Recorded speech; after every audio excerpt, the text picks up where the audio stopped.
Yeah.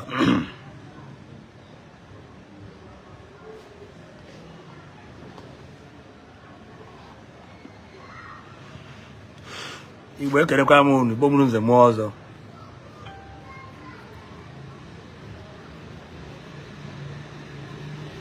I have something to say.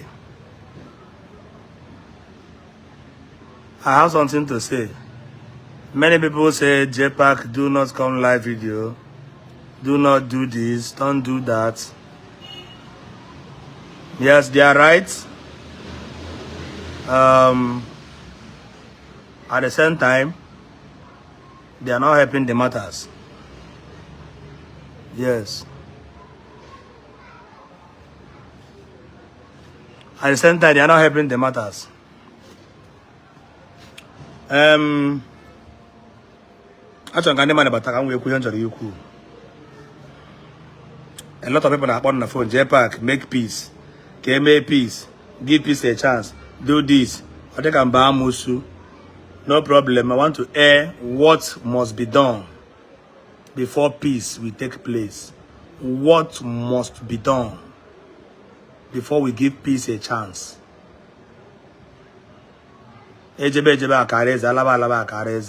What must be done? Let it be on record. What must be done? I'm not here to saga anybody. I'm not here to prove to anybody anything. But what must be done before any peace will take place?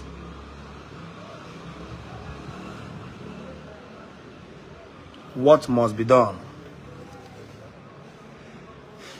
Ada no n'ikpo nsi eri nni.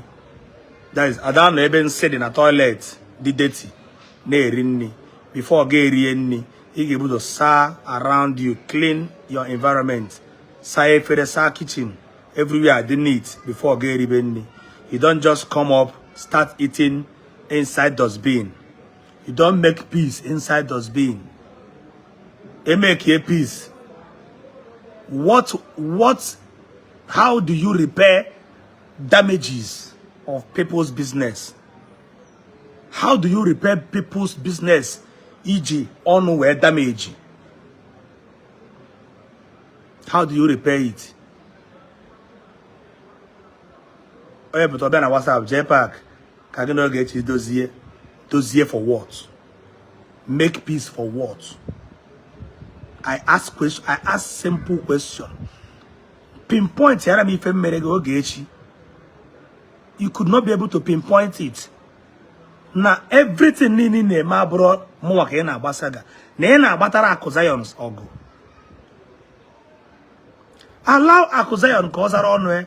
Allow accusation ka ogbara onwe saga. Allow accusation obu no chori ikporo oju mo no chori police make the person arrest. Mo obu no wo ekuru against him. Nya were police mo nya arrest. Mo na Ogechi enwe problem. Picture na ekwu na Jpac post 2021.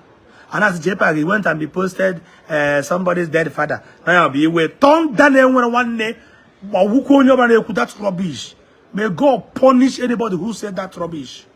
Thunder. Only so bro. So Jesus Christ born a conference call today. Same Jpac, make peace with Onya.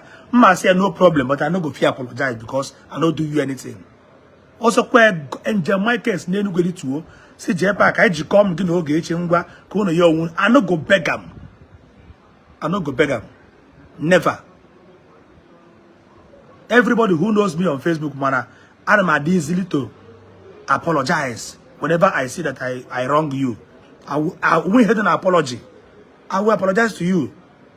I ask question. Go send him one good reason. Show me in Oxford Dictionary where rest in perfect peace is an evil. Go simu na Oxford Dictionary. Ebe dere. May your gentle soul rest in peace. But ebe dere. Then, obviously no warrant your apology. I will apologize. Show me. You could not be able to show me. No, Epota. You're not about saga for no reason. I want to bring out something. It's just now warm for no reason.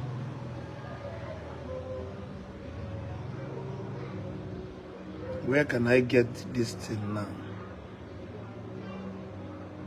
Na Jpac mere nke a, Jpac mere nke a. We post kwa nke a. We post nke a, we post nke a. I want to get can go pụtara une ka mmara ebe ihe a si wee bụrụ bone of contention. Ọ bụ na ya anakọhọ mama no because of Akwa Zion ka iji agbara m war. Mama no because of Akwa Zion ka iji asagara m. Enwe ihe mere gị. You will later tell us whether na Akwa Zion na-agwa gị give problem allegation. Kama na Akwa Zion na-egosi gị ọ gị bụ allegation. Because maghị ekwu ihe o meghe ya, maghị ebo mmadụ ebubo. Mana ga-eji ha okwu, anya na ha ese okwu. All of a sudden, he start the Baba war.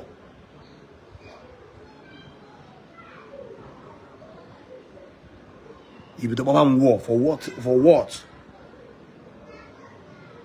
For what?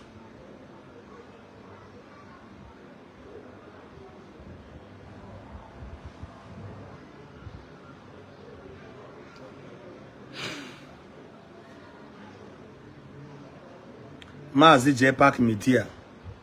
Here my old page. May his gentle soul rest in perfect peace. Amen. Kedi ki has we bro mockery. Bakenem ka this singular word suebro mockery. May his gentle soul. What is gentle? In case you don't understand the English language again. Kamburo bi nyawa di nlo zuru ike n'ebe ọ dị ebi. Amen.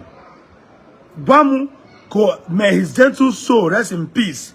Suebro evil before eyes of God and before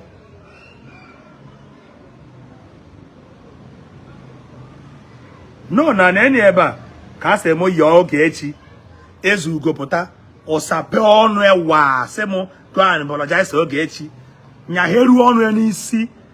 On what ground? You can on what ground can na yo? Okay, in yozu Ogechi na ndere may his gentle soul rest in perfect peace. Then who will apologize to my wife? Or do you think I don't have I don't value my wife? Tell me who will apologize to my wife. My wife when you meregi, you na ebupute my wife na a drag na ebu allegation. All kind of allegation. You went and be destroying people's business just because you want to saga on behalf of Akwa Zion. You like here, but Jesus Christ of Nazareth, Tiyanyen China conference call. I can never let heaven fall. I can never.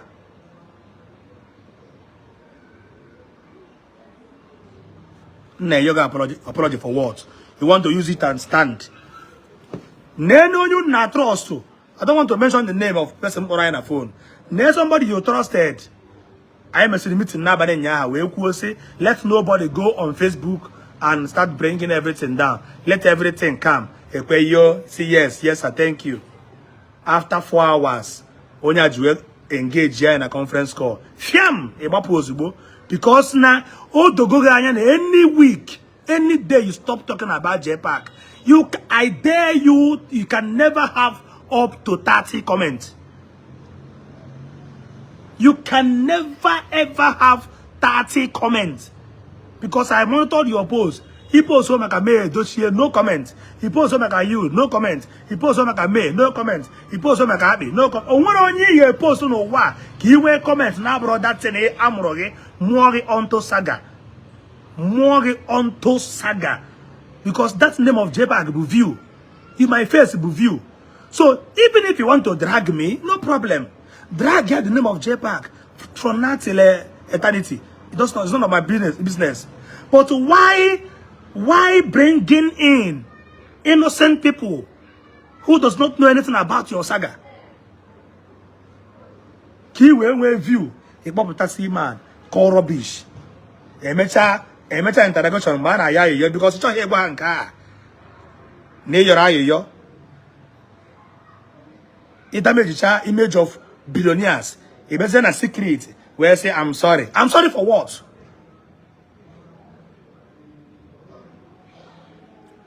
So I'm sorry for what? It damaged the image of big billionaires na public. It wasn't a secret.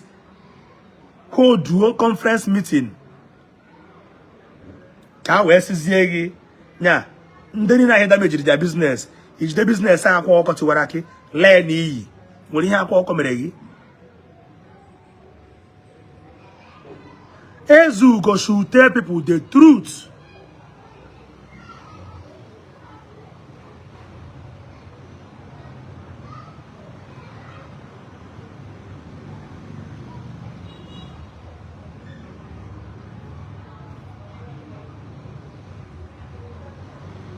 Ije wepụta business Akwa na Akwa ji wee mee ya na o ji wee na-emekwa nke a o ji weta tissue eji were tissue wee na-agwọ ọgwụ wee werekwa nke a wee na-agwọ ọgwụ wee mekwa nke a wee mekwa nke a.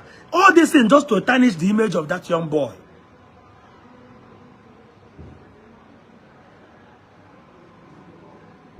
All these things is just to tarnish the image of that young boy. You can be able to bring down Akwa business. Hotel OG close to 1 billion. Where man, if anybody talk about your ministry, he debe petition. Choba legal team. Choba ndaya atunga. He now watch somebody or not drag and not tarnish image of people. You did not caution the person. No, he doesn't ask him. Jpac, I made peace. And I say, okay, thunder, fire, any mouth.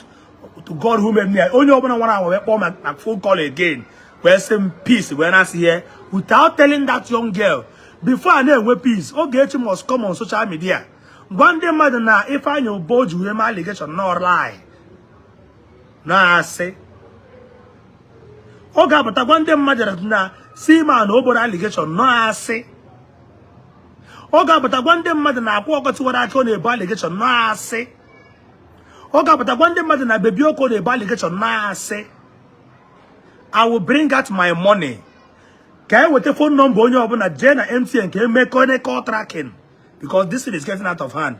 See me call tracking. With the number Akozion with the number Ogechi. See me call tracking. Enwe bem kuoku no wa against these 10 people I just mentioned. Say to Amunga 20 years imprisonment. Say one bill and fine I will pay. Can make call tracking. See me call tracking. Because now somebody can afford can I make a piece? Can I try to new ego? I don't want the money. I like Remego does not mean that now make peace. Peace. Then what of the business of Akwa in there bring it down? How much are you going to bring to restore the business back? More a business more problem tomorrow. What of Sima and the Rana in there bring it down? What of the wife who tomorrow the woman will say, okay, on Abuzuno poor, so rector, real estate, okay, I am done with the marriage. Obuna will see man na because of Ikumake, who will money restore their family back? Obruna Odumba Ijimaka wee kwa asịrị. Obuna Odumba na nwunye nwebe problem. He get restore the marriage back. Marriage they built for more than 20 years. Just because you want to saga somebody that does not saga you. I put the blame to Akozion. Till tomorrow, I put the blame to Akozion. The reason why I put the blame on him is that on a faith somebody is fighting for you. And you don't want to call the person to order when you know the person is going extra mile. Go get to see a face here in Jpac. I'm okay. Go get to see go get you happen in a no. You're crossing boundary. Face Jpac alone. Leave Jpac wife. Leave Jpac family. Leave Jpac in-law. Leave Jpac friends and well-wishers. Face him. Bomb allegation mbebuwe. Bomb him mbebu. What if he same number in the throat criminal? Number ex-convict. Imara here Jibam war. But many things about no what Jpac mbebuwe. But Akozion, you watch Ogechi tarnishing the image of Seaman, and you kept quiet. I want me to come and do peace with you. Thunder, fire all of honor. Akuzion, he watch Ogechi, that is in the image of Akwa. Do you know how am I going to Aru Hotel? Am I going to Aru Hotel? But we go na money, we go, oh, the guy, I'm going there. Now that's in Bezoku, for example, near the Bezoku, he wash, you walk in Beggy and deal with the products. And you are going to market every day to make sure your products will enter market. And the reason why you did not fight your products buy people, where we can make more money. Because I'm going to go to hotel. In Aro, Kevana, where it would be one Anna, now in Aro factory. Mother Patakuan in the receive money about an Aro factory. Or Mother Patakuan in the receive money by an Aro factory. Or you come away, go here. If somebody come and say that name is somebody in our factory, or the Comuronia go moya hinere, you watch a woman tarnishing the image of your fellow youth, your fellow young boy who struggle to survive. I know who say na ako na I name Operation Remember Your Home. Operation Remember Your Home. Let us develop our home. A small boy like Akwa, where is Diego? Where hotel 1, 2, 3-story building? He wear one kitty. Ogechi, we're not tarnishing the image of that hotel. And you know that is a lie. And you don't want to caution her. That's in peace. God punish all of you. God punish all of you. God punish all of you. Let anyone call. See, let me put it on live video now. Whosoever the person may be. I don't want to call the person's name again. Man, this is the first time. Today again, I went a conference call again now, Bania. And with this, I went quarrel. Everybody basa. I try me up for ya. Man, onya, all my fake. Onya, I come again na live video again. Na live conversation na WhatsApp for peace. Without telling Ogechi to go and apologize to Akwa Okotuaraki. Without telling Ogechi to go and apologize to Seaman. Without telling Ogechi first to go and apologize to Bebioko. Without telling Ogechi to go and apologize to my wife and my family. In our home for peace talk. May thunder in heaven will strike that person. Your fellow young boy. You may go in the cement. You know, when I require your factory, Naba, you may go in the cement. You wash a woman, they destroy fellow business of your fellow youth. Igbo youth, Akwa be youth, Seaman be youth, everybody be youth. A woman, they destroy the business. You don't want to caution the person. Ezuko don't want to caution the person because of your selfish interest. And you want me to keep quiet. Let us see in court. God punish everybody. Can I take court? Track me to police. Let's go to court. Let's go to court. Enough is enough. Akuzion, I'm talking to you. Caution your queen mother. You don't want to caution her. You are joining my live video talking rubbish. Joining my WhatsApp talking rubbish. You want me to come? When they queer, God punish your generation. May you die before your time. God punish you. And they queer them be not coily. In our factory na aba open na somebody open okay because just because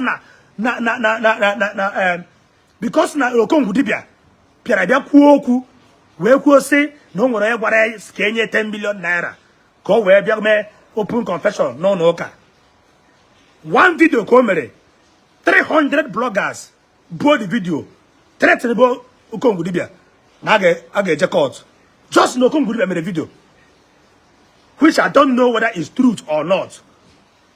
To tell you how it pays. Okongu made the video. Now when I try to go, can I make testimony? And when I say Okongu, bring evidence, bring proof, and maybe a lawyer, a legal team, this and that. On them, or that them make a good doggy, or that them make a good to your ministry, or that them make a good to ABC, and I think come on so. But on them make a good to work here. You follow supported, say to Okongu Dibianga, see menka, Ezuko, you wrote that Nanganga smelling, everybody in Ganga, this and that in Ganga. On a wound you way, no banana against somebody. Mana, on a tone auto, more they bring the business of your fellow youth down because of woman. If Ogechi did not beg for those people, I get boost Gechi no zoo bata na Nigeria. Oh, by yato na Nigeria, book cops, his coffin, I ebu webata. Ozo Gechi kage ebu webata. Mo bruna, all you all these people, publicly, that is my own condition. I don't take any advice again from any WhatsApp group again. Nobody should add me in any WhatsApp group again. If Ogechi did not tender public apology to these people I mentioned now, no zu ka aga ebu ebata. It just we kwe ga ezu o esu eme. Aga ebu no zu. It also we mo kwe Ifeanyi Uba ka aga esi mo kwe no zu. You are joining me on live conversation with Ezugo. Mun Ezugo with a problem. Mun Ezugo with Oku. When you pass Mun Ezugo. Ezugo is just a riffraff who doesn't know his left from his right. Ezugo is just an idiot who doesn't know his left from his right. If he came to love Ifeanyi, but somebody put a Oku back and then Newi, a buy a war. Oku back a Newi, a buy a war. Oku back and then Newi, a buy a war. He claim to fight for the Newi people. But you cannot fight for somebody you claim no have one day. You don't want to fight for him. And now joining a useless live WhatsApp conversation because of selfish interest. Because of selfish, useless interest. You don't want to say the truth before your very eye. Somebody somebody you call your mentor, somebody you call your Lord. Somebody at one pagan obu homo, even at the point of death. And ask him, Ogechi, don't fire you and fire your generation. You're who? God punish all of you. Jesus Christ, let me go for a time, not go beg. Let me go to hellfire. If I will not, if open on your Ogechi, a Jamie, Maha, you can joke more. On you on what ground? Come on, you Ogechi, let me go to hell. Let me go to hell. Do you think that money will entice me in such case like this? Contact I built for years. Muno Ogechi have a problem. When they say Muno Ogechi, no, I'm not because a little misunderstanding, which a man and a man in a way, any business partner can have misunderstanding. I went my own and I left. I open my cousin on the phone, boy. I open my cousin on the phone, see how Chineke walk. I open my cousin on the phone, or I'm pay more man. A bobe my cousin on the Ebubo, or who was moved to the voice note cousin on play at Facebook, or who be here for someone I cousin who whipped it online on air. I seal it for myself. Let everybody go your way. Day or day my day.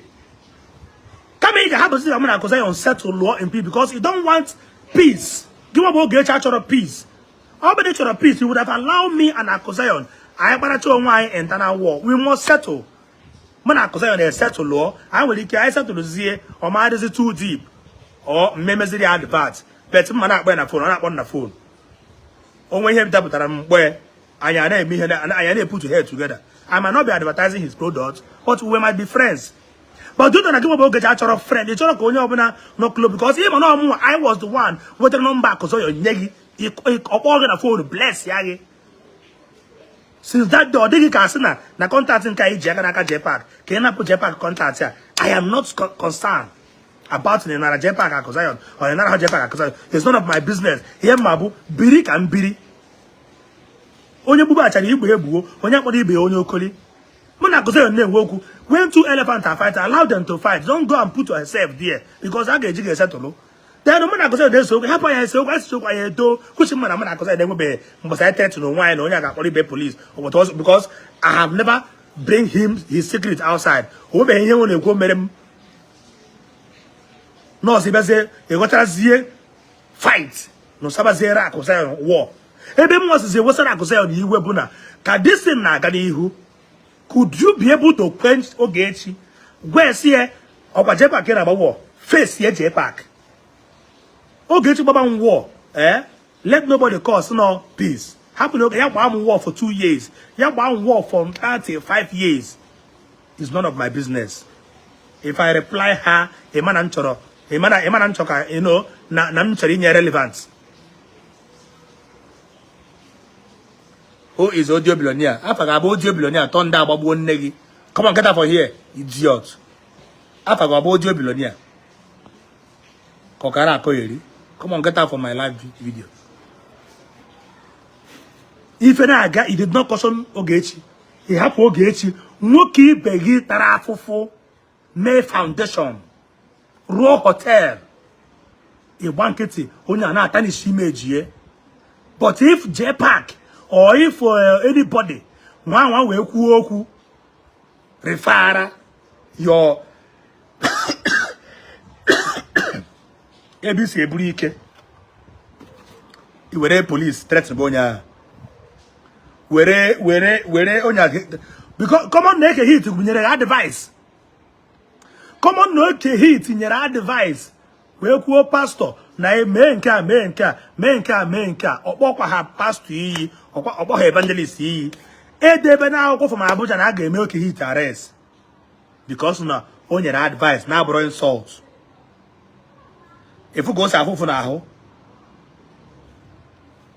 ịgba nkịtị nwoke ibe gị goro ihe cement na 9,000 plus 50 12 13,000 mmadụ wee rugide hotel rụcha 1 2 3 mmadụ wee pụta wee kwuo na họteelụ nwoke ibe gị rụrụ na a na-eji tichu na-eme nke a tomorrow ọ bụzie na onwezie ka people si na-abịazi na hotel abịa lọji ya okwe ihe ịchọbụ ka akwa ọkọ ihe ọgha ego ọ ka akwa ọkọ pụta na Facebook wee sị gị ihe ị na-eme adịkwa mma stop this thing. I'm just assuming ma ọ bụ si ma na ya na nwunye edere mma oruzie echi nwunye asị look at what they are saying about my husband. I don't think this is o werezi iwe quit the marriage of ya na abụ for more than 10 years ọ bụrụ because of ihe nwaanyị na-ekwu ikwu na ọ bụ able to caution the person. Your wife will beg ikpu nne gị come on get out from my page ezi.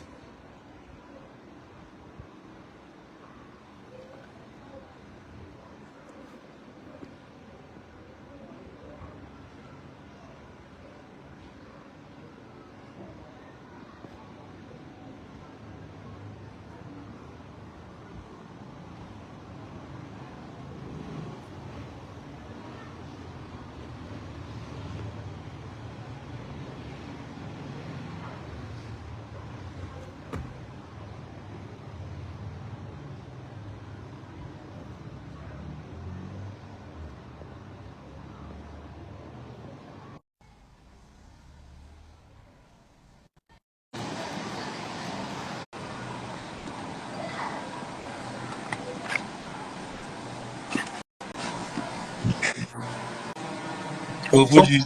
Okwanyi ọnụ himself. Afa. Jehova bụ eze ka mgbanye ọkụ ka ndị mmadụ na-afụ. Apụ ọkụ. Onye eji ọkụ eme ọ ihe kwuru ọnụ ka a na onye eji ọkụ eme. Jpac n'anya ka nkọwara ya something. I like it is where stand there now. Because if you did not stand like this, they will be taking advantage of you. Emane kumi at initial time. Then at the end of the day, what shall I be here end? If there is money, that is only where Ogechi will like to send out them a piece.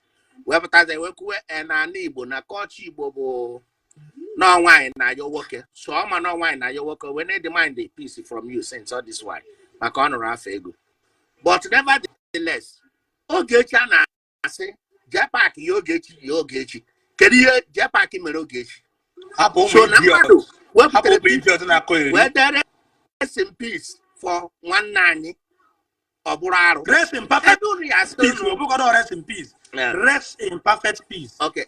Now, Ebony has a Jpac ya what this woman will be kobu.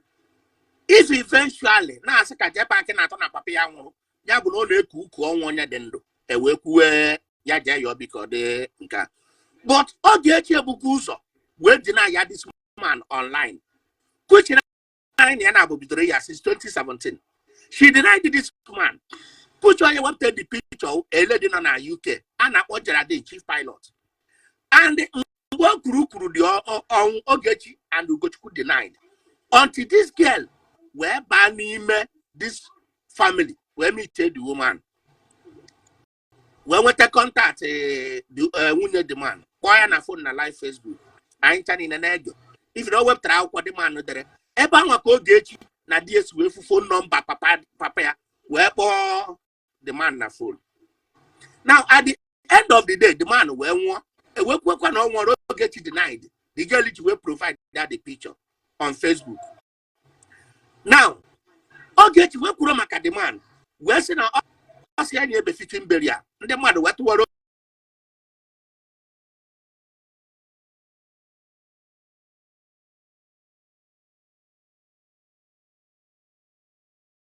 nowhere they were good in Nigeria. What an insult. Before economy had less time. before Ogechi medicine now, before I saw what picture as well, Ogechi monked Matthias Ezako, or one guy and Ordinaka, Wega India, the guy when one Matthias Ezako Naka, Ogechi mocked that guy, Worozia, ever the guy na India, na sit bed, where when we get Matthias, I'm more than a month. Go and do your verification. Have Ogechi begged Matthias for doing that? Matthias supposed to preach up Papa Ogechi at all. Matthias I'm not Ogechi Maka Papi at all. But Ogechi mocked somebody on Matthias Naka on Anasi or Wabiko. One man died in Germany. Ogechi used picture of that man. Mugre the man I'm more than a month. What are you people saying? Jayo Ogechi for what? Only backbone of all those things, one Guyana. Nasia, we were one even amo, Ogechi Nekuan, even amo. Look at young Kawameku today. Or there was one man, we post one Reverend Father.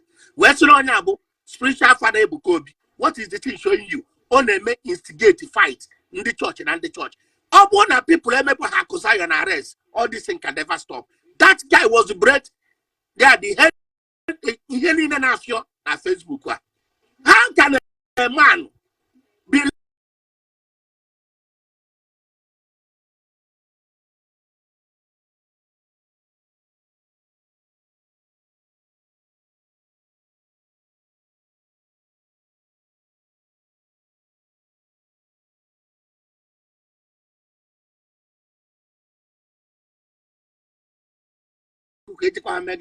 you see man see man is you proof?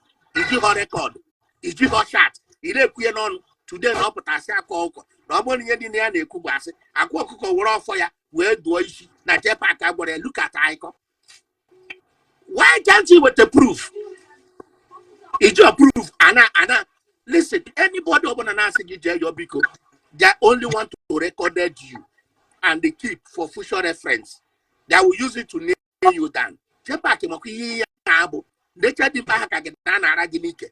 Now when they give a show, one and up one the day of wedding of your wife or the wara when they get a saga. Can you go with it? In a peace with Ogechi.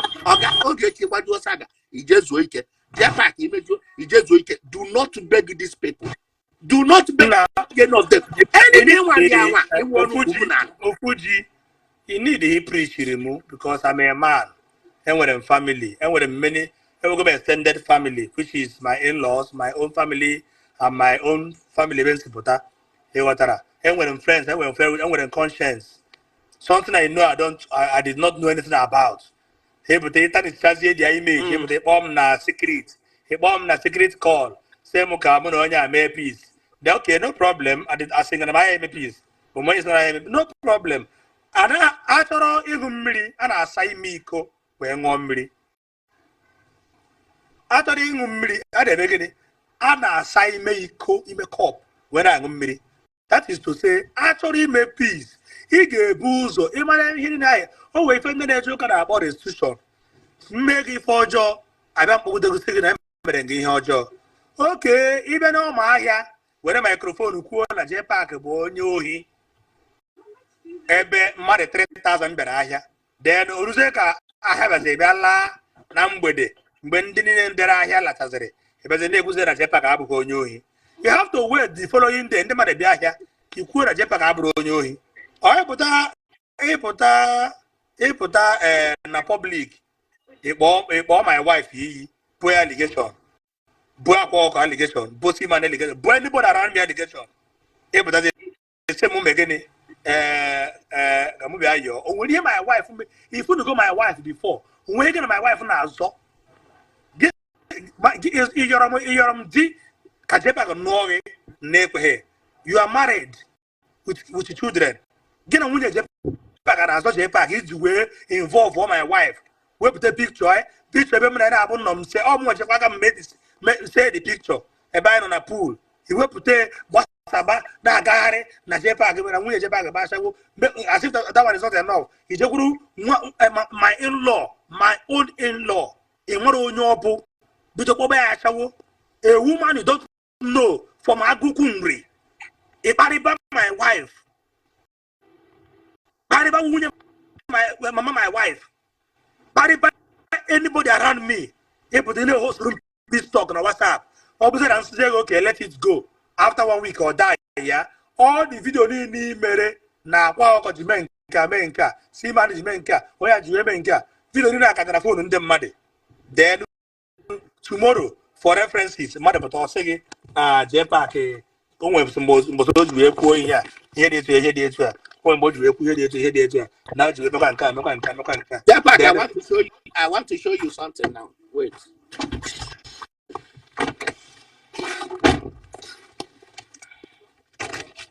Jpac. No.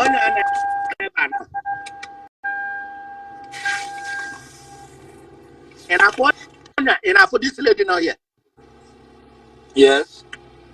Onya na bo nuru agu Nnewi. Afia wa maka dollar. In again, Yes. this lady now been in Canada. 1 year one in cause of BPH. I and they are now so near since 2017. This lady now, Nene Ogechi go now support to Ogechi. Now NGO Ogechi, yana 1 year wine. Hand Ogechi more than 10 million naira. How support to get more than 10 million naira? In again, at the end, this lady now, Emero Ogechi Jomere, do you know what Ogechi tag this girl? Ogechi, when they book the picture of this girl and idea, we post online. Yeah, page Ogechi. Where's this man? And where the hop for this man? Where's this lady now in a phone Newi? Now, Papia Boyan go past it. Nde mad no able na Newi. Now, Papia they go past ya. I contacted the Zugo Global. Where's ya? Okay, na fear and Makia 1 negwine. Did they immediately go Guaram? Yeah. Then what do you have? Onya go. Get on Onya go. Get on. Ogechi we book the family on an edgy the girl. And when you Maria, that is how Ogechi used to do saga. Now, now look at the second post to Ogechi. The quite the same lady. Ogechi Western and Papa Nwa. They go past in the Newi. A Papia Bonori. Now Papia Bono Guego. And where you go for this girl now? Here 1 year wine. I don't have one. They will be a Basarian saga. Ojebuted the whole family now. Ona na Torona. Onenka. Tonenka Umuneto or whatever on social media. Now go hand over robber. Siga 1 day with just a while. Oh no, but they wouldn't know we know Papa Nwa. Jiago Guego. In agency. Yes. No nenka on a publish and car. Didn't where you have Maria or tag something. Onenka where you are Maria or tag something. What am I trying to tell you? Jpac. Any day you said you are begging Ogechi Okeke Njaka, Mabaga Saga, and then now bagging Jana Bono self, if Rado Bono, see a wog. Do not beg Ogechi, a bloody motherfucker. And where on Ogechi, Edgar went to answer actually Jimeruno piece.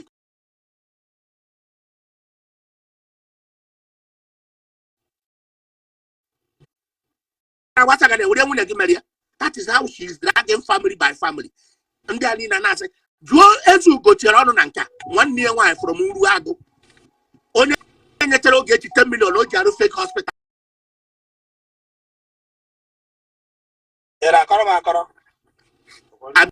Adeba na kweli. Don't beg that Ogechi is a fool. He said, on a short home wine. And I go wine or chagoto. And I go for okay. Here in a media. Just went up. Monday na not working for peace. They only want to record you. Can't go no say go. Don't respect your home. Respect your wife. I watch out when you guys show. Na okay, you put us on an African na ranike. Na ya oka doctor ye meji ikeji examine. Okay, but as you go as Ovuji, careful all the very very confused. Or my heart was in Bogi. Oji get my head free mass. Debu homo. Na nka.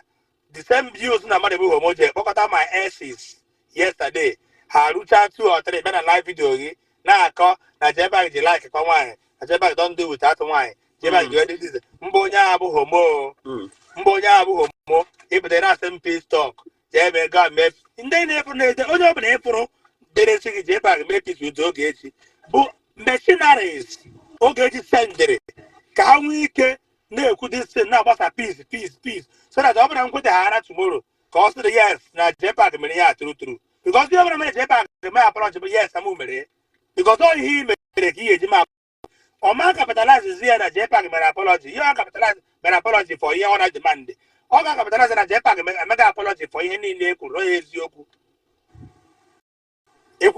I believe na onye kpọrọ anyị conference na watch video si ahụkwa na anwa kpọọ any conference call again with anybody whoever the person may be nne anya for call no conference Ogechi nọ n'ime I will block onye akpọrọ m agbụ everybody I will block everybody. The reason why I don't want to block anybody but that I want me to have a problem. I respect him so much. Simple. Talk me peace. It's talk me peace. In my try you to on Facebook. Where je like but send me your onye obodo publicly. Onye obodo war publicly na Facebook. Nsogbu ibi ya mgbagara mbịakwa na Facebook publicly yekwe mgbagara. That is how to make peace. Mgbe mụ na Chikala na-agba our normal saga, not this anyị na-agba deep saga, normal saga of onye akpọ onye wee grow the page. I still went to her house or let me invite to tell you na o nwere saga bụ friendship saga. Ị na-agba m anyị na-adịkwa na mma anyị na-aṅụkọ mmanya na-erikọ nri ọ na na-ekwu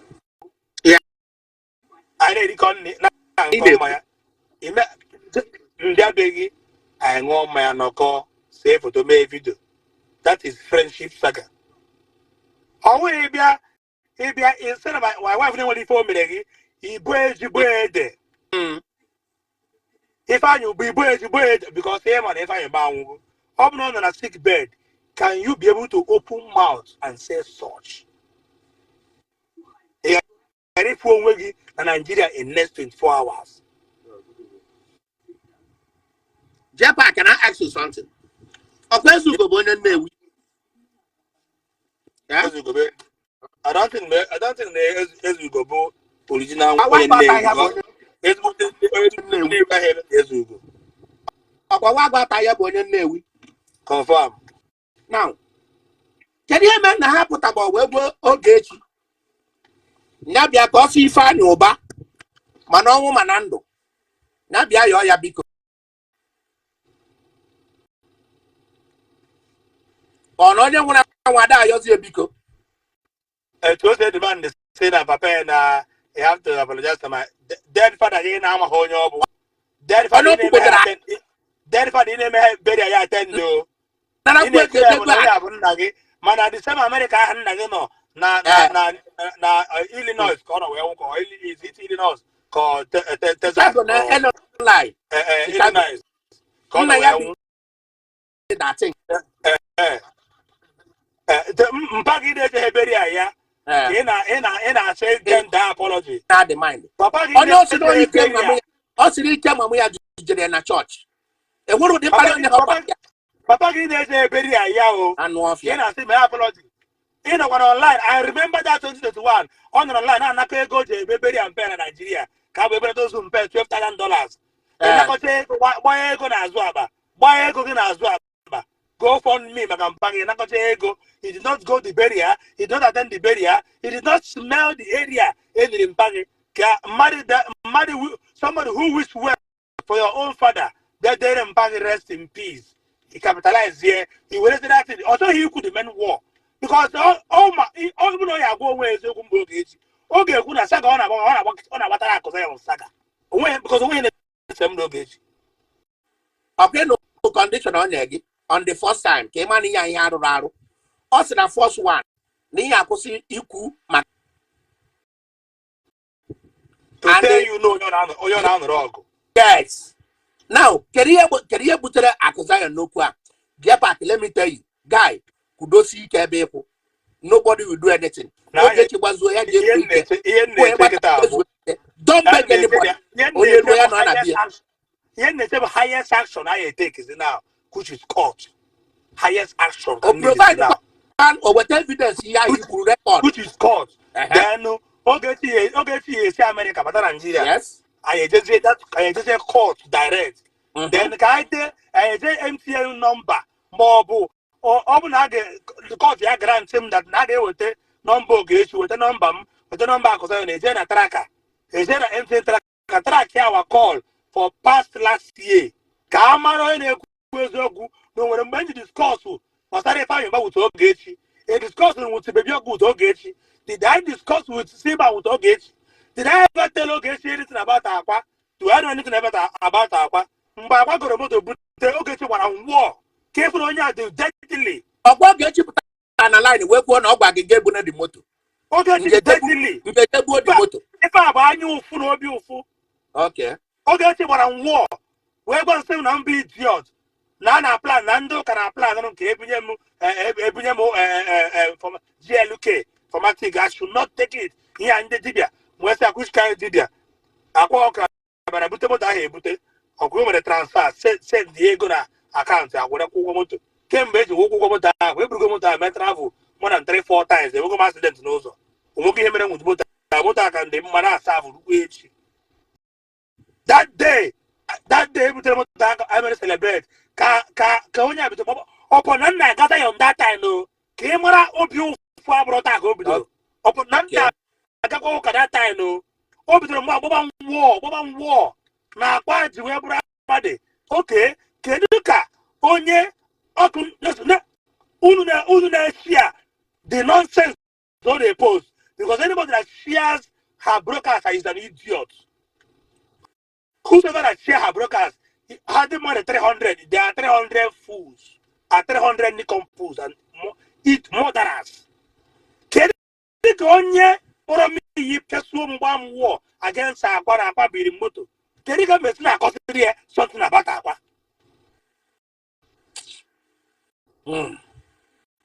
I'm not done. Yes.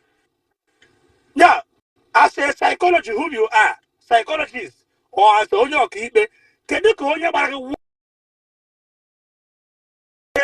pursue block channel, memo blog, everything. Fight here, same return on motor back.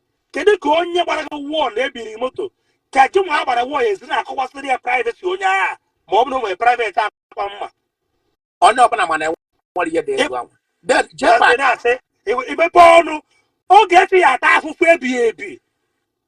My young wow, Moyon about a war.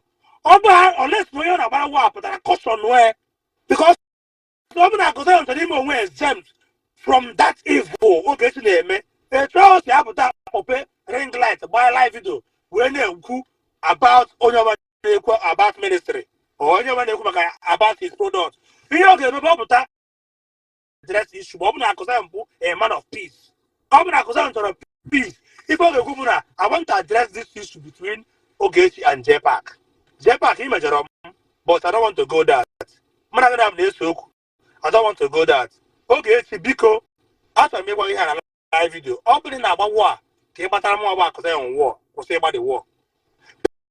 People in your prestige and your dignity are there. Opening about war now because of Akwa. They took it out to the man and I he defend them. He defend them. simple. Opening you could say publicly. Embassy waited a secret. Now, by your Kunuku, saying, Babe, not whether this selling on Facebook will message. Nobody will believe again because your dignity will be for you. That never done on life, go get this here. Here, about 100 money is not good. If I open aware because now I don't go to Christy. I'm about there. Nobody now destroy people's image who did not do anything to you.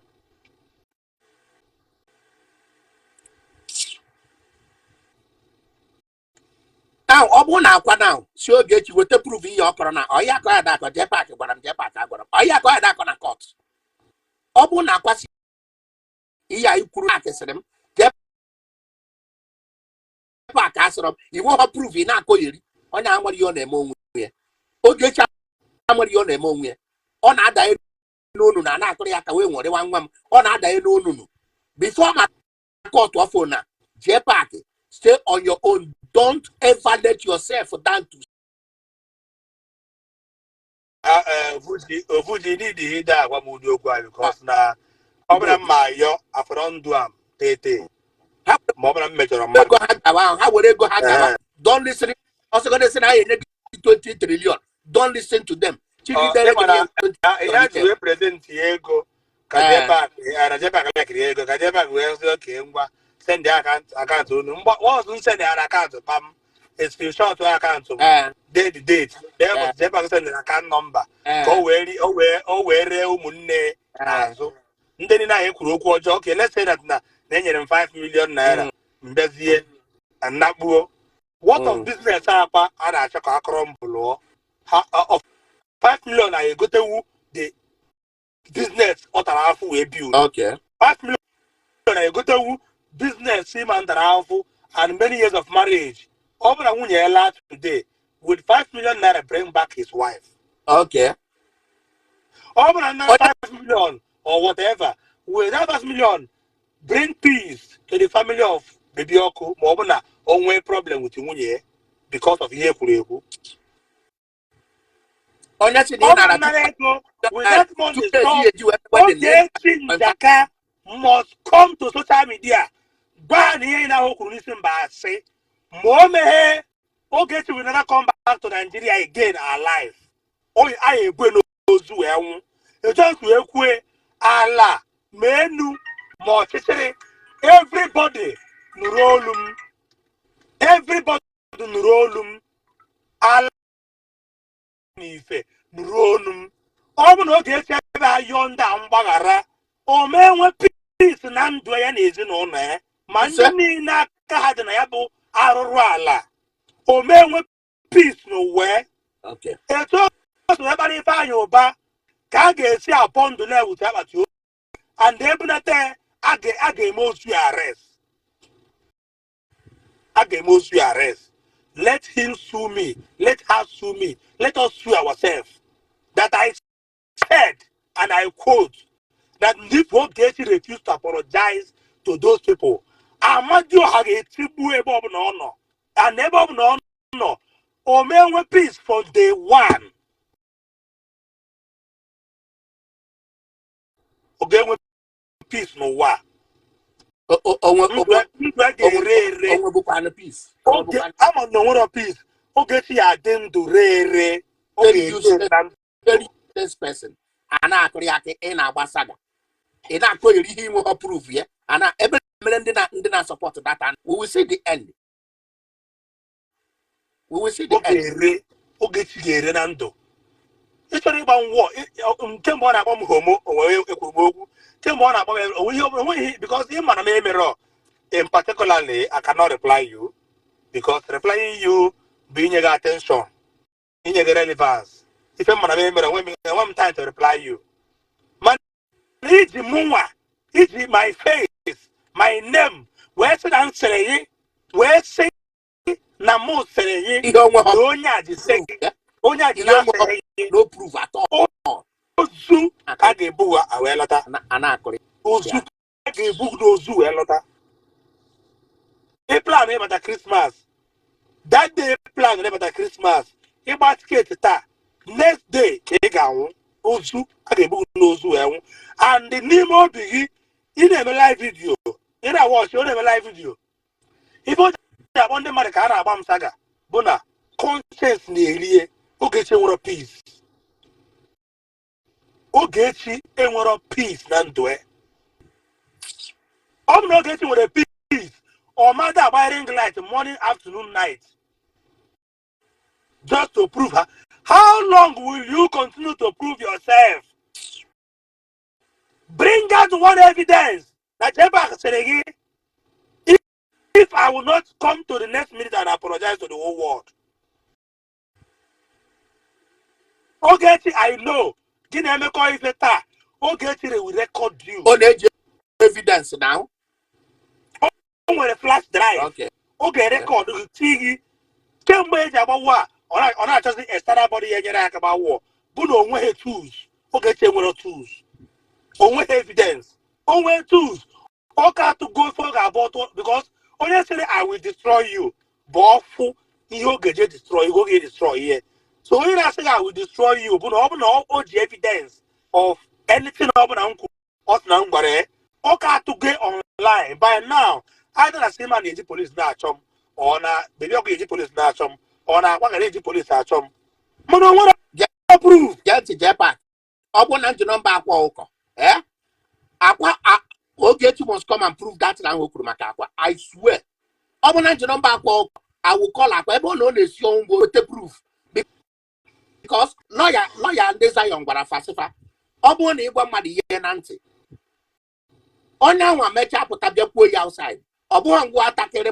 mmadụ ihe na ntị ka ama na ngwa pụta bịakwuo ya outside ọ bụrụ na ị gwara Ogechi onwe this proof Akwa ụkọ suo Ogechi ya bịa weta ndị ahụ o ji agba ọgwụ ego na tishu ndị ahụ ọ na-ewe ya Ogechi will go in for it ọ maka na-eji na-ezuzigharị if I have Akwa ụkọ nọmba I will call Akwa to sue Ogechi ka ọ bụrụ fọsụ ihe mmadụ mere na Ogechi because ọ na-ezuzigharị na-ayọ biko a na-asị biko tọnda gbawụkwa ndị na-asị na na-ayọ biko let all these calibers move out so Ogechi nwa na-etukwetukwa wekwuo erigide ebe waka ibi ya nọ ọ bịa na nke gọvanọ eziokwu ọgbọ nwaka ibi onye oriri na ozu oji 4 million nwaka ibi gbarazi je ebe a na-asị ga-ewere ihe mere gị ga-ewere ihe mere gị mana ga-enwe gị ebe a na-ekwu okwu Ifeanyị Obe sị na ọ rụrụ nwanne m papa gị ụlọ ọkụ ifuru ndị a niile ụmụ nwoke ga-eji akpọ ha amụ mmiri get out a na-akpọ gị na a na-echezi gị kọl kedu ihe mere Ogechi na mkparị ọkparịrị prominent man dị ka Ifeanyị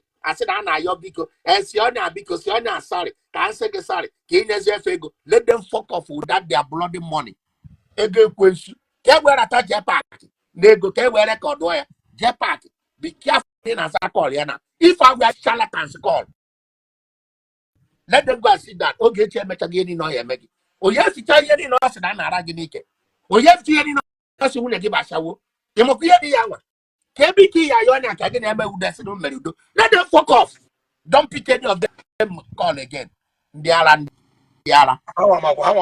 they cannot call me now. Now my brother I send the question on WhatsApp.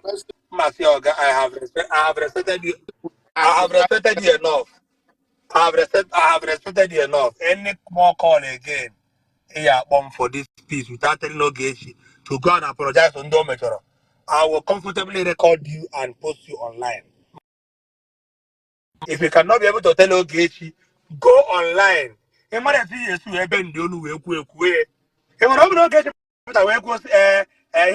Maybe na ana agbasaga ọ na-agba wọ na ihe ọbụla efere eji anụ ọgụ ịchọ iweta egbe nụọ ọgụ iweta mma nụọ ihe ọbụla ruru aka ka eji nụọ ọgụ o nwere esi wee kwuo mebi na ọ chọrọ ime nganga na ọ chọghị ịyọ ndị agha ahịhịọ ibe kwuo na ndị ihe ndị na-ankwuru ka m wee nọ na defensive side people amatago na ihe na ikwuru bụ jos ka i wee kwue ka i wee ire ahịa people ga-eji Jpac akara ọkụ na request ọ sị gị mee ya accept kere afe ọnya na-eyuzu akụ Zion na ebe ọ na-efi ebe a mee ya accept omego ọ pụkwara ya antikwa again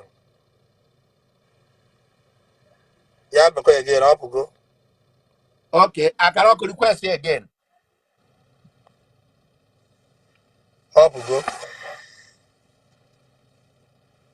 ọ ya request again ana akụ eri mba ebezie isi bụ mgbe m bịa yọọ mbịazie tụrụ ebezi ebe yọọ gị mbịazie ebe yọọ gị oruzie echi my wife buru abịala because na maybe she feel na the honorable man that can protect her at all costs mbịazie ayọọ gị wuo onwe m na n'ihu nwaanyị then my wife buru abịala obi atọ abịazie nlụkọta ego ọ bụ Ogechi abi ozu nwụrụ anwụ Oga, let nobody advise me again. Oga, any other group. See, make I tell you, this my page demonetized. If I go get to work from that in this year, it's on my own profit. I will make more. Now, man, I page I make here $105,000 in 1 month, only on Ogechi. So I don't want to use it as saga or not reply on yak and we make ego. I don't want to use it. I want to be creating my content. That is why we have my wife and everyone content. I thought maybe there's a saga and then because my page is demonetized. And then Apology ha gbakwa ọkụ. Nonsense apology. Nonsense apology. Ka baro nabata akara ọkụ ka ọ bịa finish yere anyị ọrụ here. yeah, may I say Akara ọkụ go.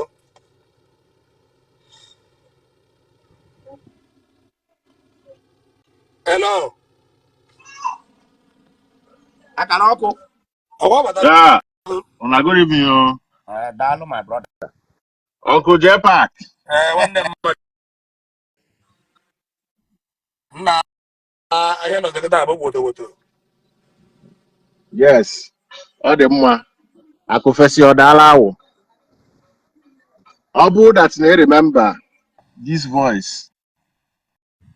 I sing gig abanilu no what if any megato nojo. Obu ni remember the mo ifanyo bogo if we put a video.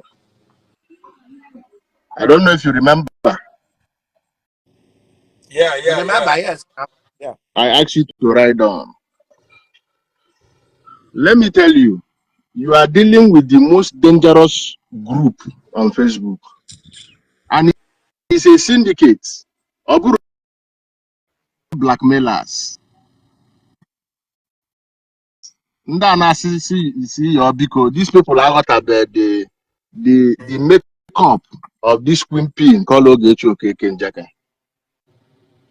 If I about what she does for a living, blackmailing people. She's a serial blackmailer. Only gave you that day, the first day. I told you it will not stop by. It will not stop now that first accusation on me. Now I want you to listen to me very carefully. You know, last night, the way they project, and I say, Kodonye wepute video Papa Ogechi, picture Papa Ogechi, and as if na the cause of that video, the cause of that picture, I will tell you this night. So, can people feel that emotional blackmail, Melugi, Ojiwenyo stand for be doing that her evil practice that he has been doing all this while. I want to dismantle that lie this night. Preach on. Right on, Papa. The picture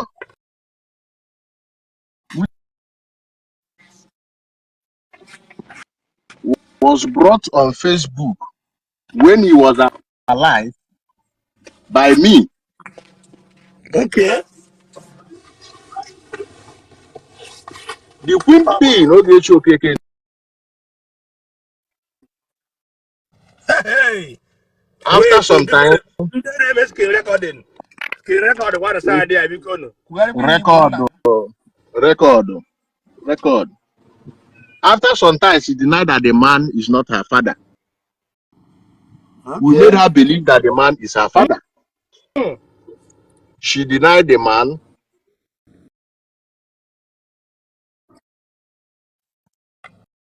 And I'm one of the last strangers. When I mean strangers, I mean people that Dr. Timothy did not know that called him on phone before he passed out.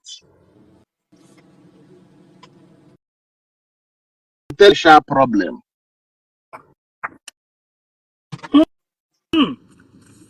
And he told me that he's having very deep depression.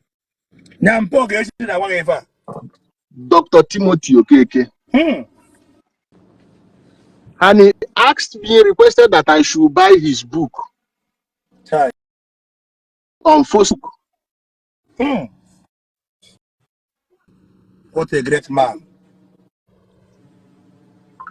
Now, after he asked for financial help that I can assist and buy his book so that he can be feeding, shortly he was admitted in the hospital.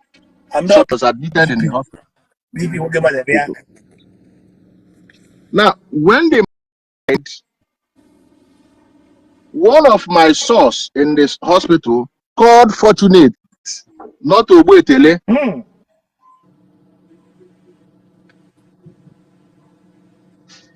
sent me the videos.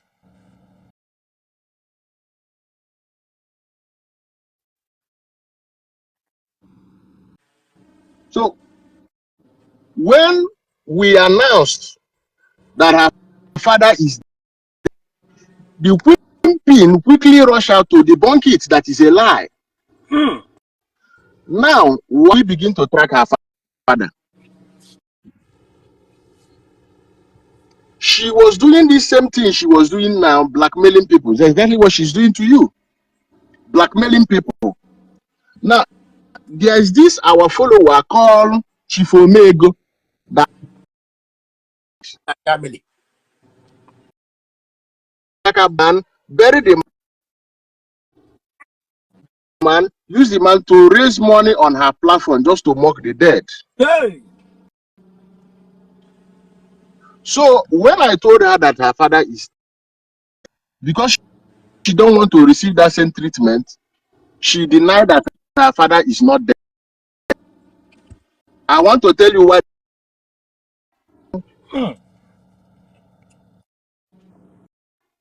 When we increase the tempo that her father is, she came out to admit that her father died out of COVID-19, because that was in the peak of COVID-19. Okay. And I said,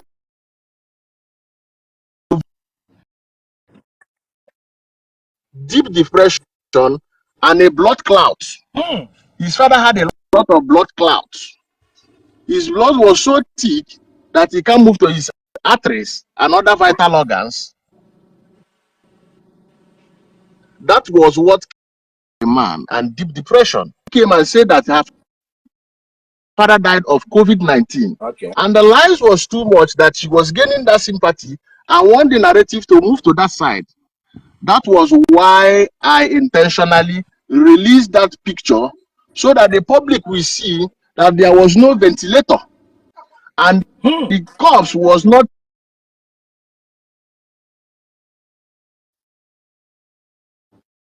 that had COVID-19. My brother, because all the GB America. I said one of my source, a nurse called Fortunate, but not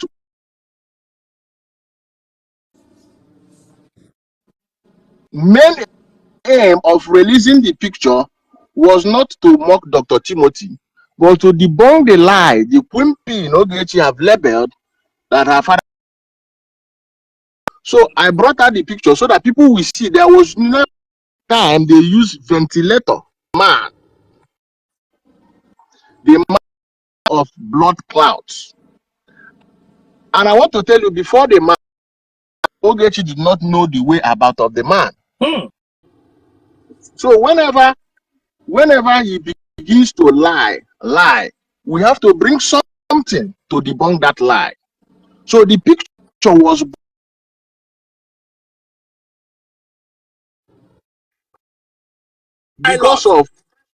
because of all the atrocities she have committed on them. No cement. Nah, me pronounce that, but it's not puku cement. Instead of puku. I'm following you both everywhere in town. Instead of Even when I lived in Brazil before I came to America, I'll be following you. God bless you. You know, I'm a man of one kind life. So I forgot here in Nigeria and other things. Now I'm Monday one day, Monday one day. No, on your travel. You learn and you bring something new. You know. So Yes. go and say to that plan you get in Njaka. What they create, I say you mezo. Okay,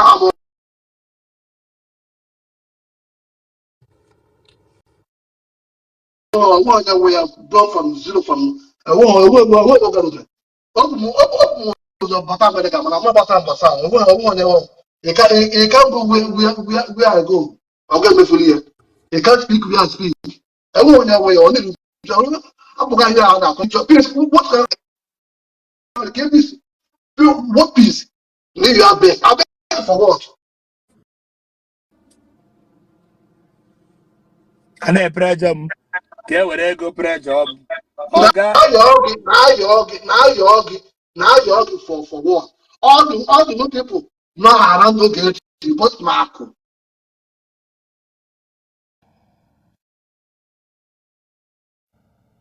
Famanku onwe a mana ihe Ogechi na-eme na ọ dị too long bara agwụ na-ekwu ya nke a dị too very wrong but they just keep silent Ogechi Njaka wụrụ my sister mma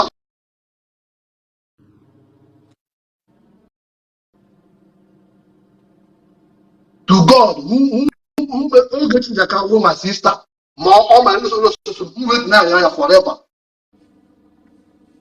What are you doing on social media? What are you bringing? Nothing.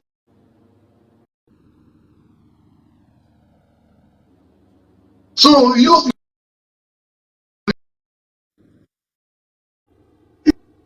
know you that bring something in social media.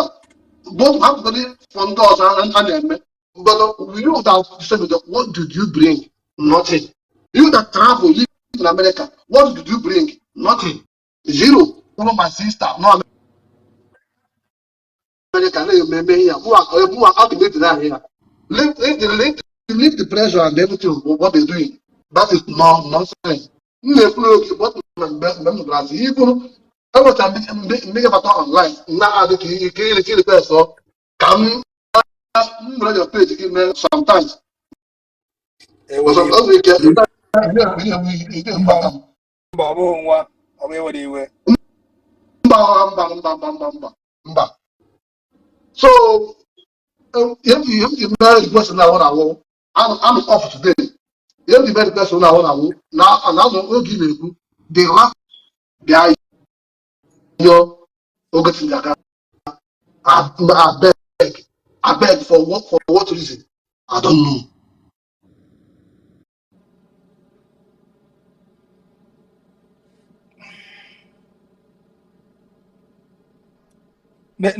anụmanụ ị na-ekwu nna m Okay. Hello? Yeah, I'm hearing you. anụmanụ ihe na-ekwu Yes. So in your duty for what reason? Level skibo. Look at the mother na social media. Oh yeah, I'm okay. You're okay. Use statement the mother na social media. Make it. Let me all people and Matthew only a man bed. Only a man bed. I'm between my belly. Only a man bed. No, important na social media where to know what. The problems na social media. Or you know what we don't around. Nothing. The important na social media.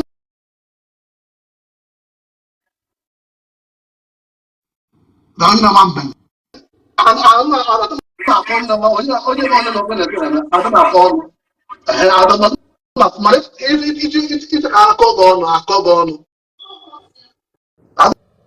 It's a call ihe chọrọ ime ada ma ịchọ ka akọ gị ọrụ na ị na-eme ịpụta na soshal midia na-eme na-ekwu onye ọzọ na-agbasara gị ka ị na-akọ gụọ na-akọ ka ị na-akọ ka ị na-eme akwa mble ka ị na-ama ka ị na-apụta na soshal midia bụ ịkọ ka ị mepụta ka idu idea not idea nothing ịpụtazi na soshal midia bute n'ihi n'ọnwa na they just bring it in for Zion ministry.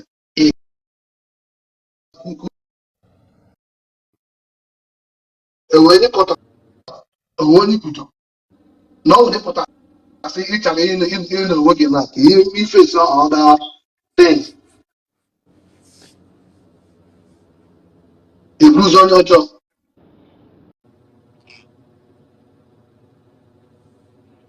My brother, God will still fight for you. Thank you So very much. God will still fight for you. You will still stand. You know, nothing that happen. You all that because of them, my fear, my cocoa, and don't man down.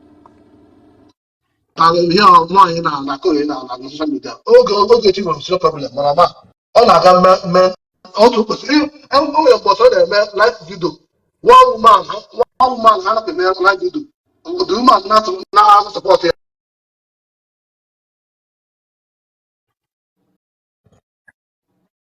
Ogechi biko gị na-ekwu na gị were nwayọ for your mental health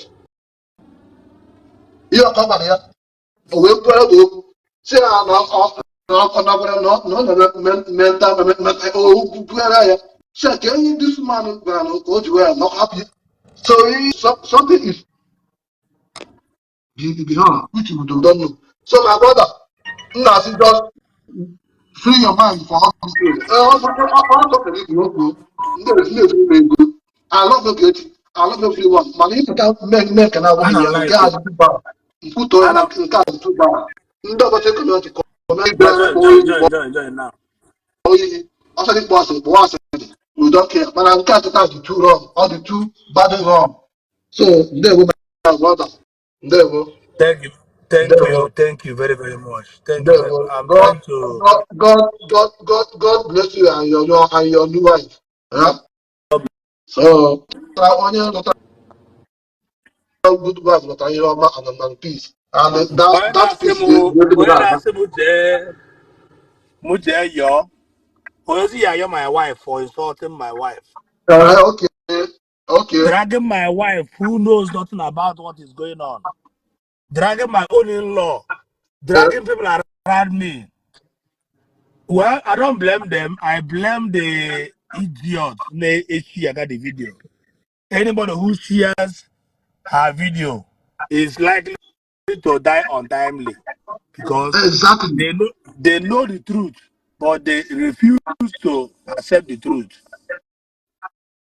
Agwara has said anybody who call me again for peace talk on WhatsApp, I bet that person I will record it and post online.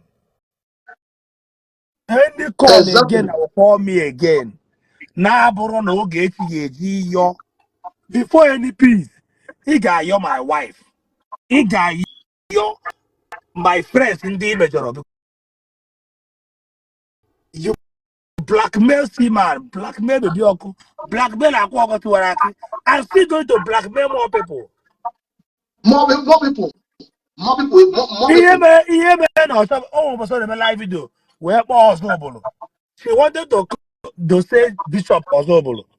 About to tell a bishop, we're going to that in Diego, 500,000 naira. But they open a hotel. That hotel, let me pay Ozobolo. Let me pay Ozobolo. We're going to buy that in Diego through somebody. yeah Not Bishop any Diego direct. Or Omonga Bishop, Omonga. nyere A ihe ndọ bishop, Diego Sine, Ndane to the hotel online. I went that here 500 that time. On the praise the bishop, they praise. Obuna, all they on, we would have, you know, enter bishop. But no one that bishop. Obuna bishop, with all boys here all over the world. Boys here in America and everywhere. All God never on a joro, a bure in Nigeria. I'm omejọ not waiting for that. Even all those people on our mouth and now, obviously, I'm going to see man be a very quiet person. yes exactly I'm gonna be a very quiet and calm quiet person. man I'm gonna adị make noise walk out that one the police. Come on, the police. Or when you present telling me who should I know, James Zero, we on the middle way. ọ nụrụ onwe ya Man, boy, you make this today. Who went dog at Bogde, where what time they stop on Kamua. They emesi went eke by kind of spirit. They stop on Kamua. That day, call a better life, you know. My young my sponsor, Monday next year, as all of them will go in. All of them. emesi eke ka onye nka woman pụtara social media ịda akọ eze ka ị na-akọ eze Bishop also, brother, join. You are not a hip hop bishop, go. All that, 500,000. I go. Obo was saying Jpac because any number come on baby okuko. You say no. I don't release your number like that. You na trouble. Oba that even to us. First thing I want to Biaka is sponsor on my foundation. Biaka sponsor on my foundation. Also, weapon one phone and dash here go. And go to evidence. Call us not on one year ago. Also, Jpac sponsor my foundation. I know the money I gave her, not the too small. Not the too small. I know No, that. But I no gave amount is her money. small. No I amount gave is her small. money. What you say, Ago? Awesome, Ago. Thank you. Let me bring it. And also bring Mbona Semnya number Akosayon. When number Akosayon, yeah. Where go Akosayon say Abiko sponsor foundation Ogechi. More about your Abiko say please sponsor Ogechi Foundation. Okay. Obi family. Careful. Mazi Chinaka is watching. No, is was watching. Yeah, Joy, I'm not a equal. Yeah, send their request. Maybe the more the visit. Oh, we kept that man. Eba. Oh, what you send them? What's send the account? Just die of my Die of my before I can number send them more. Or send them more account number. Neighbor. Oh, take your time. Yeah. As me send the account. If rare. Or send there this link. We'll send the same account number, but their account number.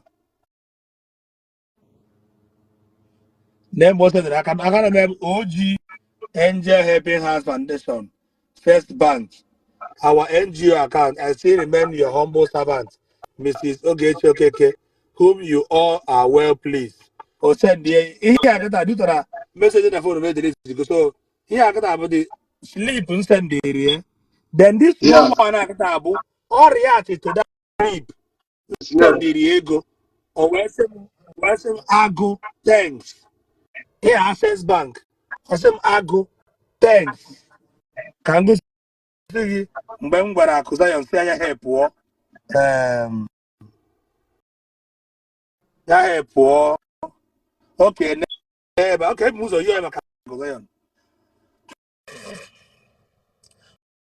ọ sị ọ bụ ụzọ sendere m I know you didn't forget that our fundraising is on the 30th ka ọ ghara dị ka na egbu mmadụ ịmara nke mụ bụ evidence mana ya nwere enweghị ofu mkpụrụ evidence ne I don't want to post all these things I don't want to post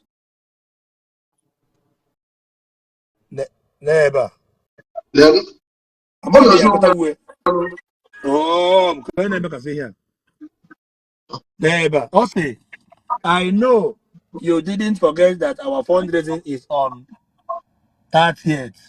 Ogechi Njaka, yes, for reminding me. Send account. Just go down and then you see, send me. You see, send. Okay, thanks for reminding me. Send account on that day, so I will do it ASAP. That was on 29 November 2023. That was on 29 November 23. Obeyom because tag my page now when posting. Tag my page now when posting. yeah. Yeah, okay, dear. Also, so that people will follow that page. You know, say na new page, I beg. Then when I want, you know, say na new page, I beg. When say okay, the link, Akko will call you. That was when I reached out to Akko, where you see I could go and support Ogechi Okeke OG Foundation. Or on a matter informer to this young lady. When I want the man to see I could support on his foundation. Now Akko will call you. I told him, wait, then I ever. Now go there. I told him, never, this is Yeah. one. to support Yeah, you. I see it I now. told him to support your foundation. Yes, I see it now. I see it. How did I say? Exactly. I told him to support your foundation. I said, what is that? Or we send this link. I don't know why all my voices were come on API. I was saying unsupported file. Sorry, this media file is not a unsupported file. Unsupported. All the voice I would have played here. So how on earth Ogechi Juenye Mwego or Akora Hananda Yego? Yeah, Nyawo yeah. Pute Ofu, Nyawo Pute one single Account. place. To send the Oh, account account. number. Your Let's account to the screenshot where we date. Let her screenshot their and Mwabu Jpac send the account. Now, Mwa send the little token I have. Jpac ka m gwazie gị Amerịka mere mgbe oge m na Brazil oge m na Brazil ka a na-anụ Amerịka ọ na-akwụ Brazil kwa anyị na-eme ọfụma udo our business sleep oge bas Amerịka ma ndị Brazil bas Amerịka ka afọ na ndị Amerịka na-ata afụfụ Now, before onye Amerịka enye gị $100 wait, brother, wait, what are you now? Oh, what are you now?